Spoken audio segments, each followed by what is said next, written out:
A very special guest joining me today, and we are talking about a new book of stories that you have out. So, Emil, thank you very much for joining me. And Thank you for first of having me. all, I don't know if I want to talk first about your upbringing and your fascinating past, or if I want to talk about your book first. What would you choose to do? I think we should have a vote of the reviewers, don't you, or the listeners? Whatever you like. I'm open to whatever you wish to do. What are you the most curious about? Well, let's set the stage here for, I guess, the book itself, where your writing comes from. You had a fascinating, I guess, adolescence.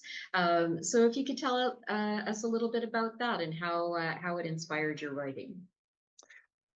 Well, uh, I was born in Dar es Salaam, East Africa, Dar es Salaam, Tanzania, East Africa.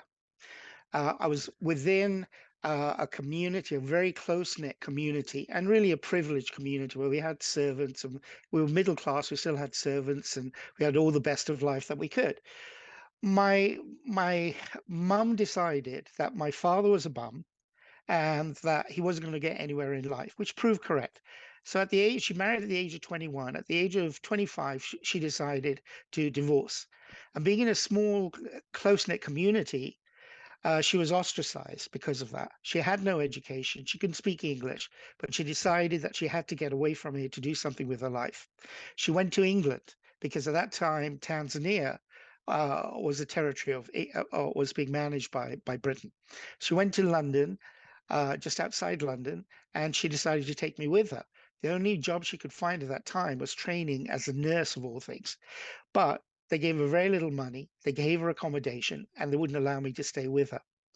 So it ended up by fluke that I ended up with a working class family in a really down and out part of the town. But yeah, I couldn't have got more love and more care from these people who really didn't know anything about Africa, who could only speak English. And I was 5 years old. I had no English, although I could speak five other languages and being in East Africa. And that's how my life started.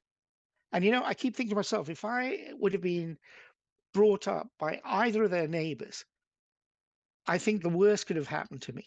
I would have most probably been in jail. It just so happened by accident, somebody felt sorry for my mum. They were working with her, and they were only going to look after me for 2 weeks, and it ended up as 12 years. I wanted to ask you about your fundamental conviction. There's a list of your beliefs, and they resonate with me. I'm wondering if you could summarize them briefly.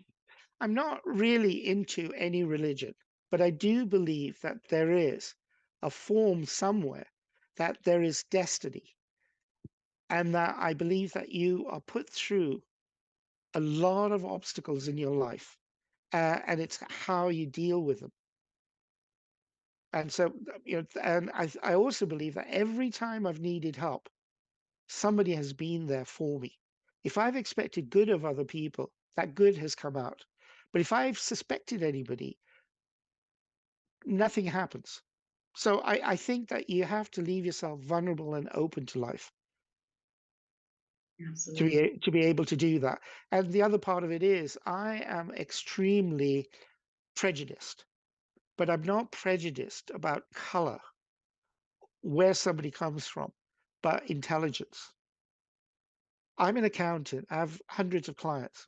The smartest client I have is a plumber who's been a plumber now for about 30 years, but he can pick things up left, right, and center. And I think that being with my English family, who always worked hard, they were laid off, they would get a job the next day, whatever it was. They never went on the dole. Very, very bright, very able to pick things up.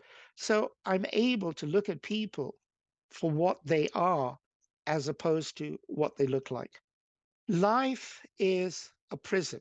You have to learn how to shift it to reflect the colors that you wish to see. Excellent last words there. Thank you, Emil. I appreciate your time today and have a great day and much success with the book. Thank you, and thank you for all your time.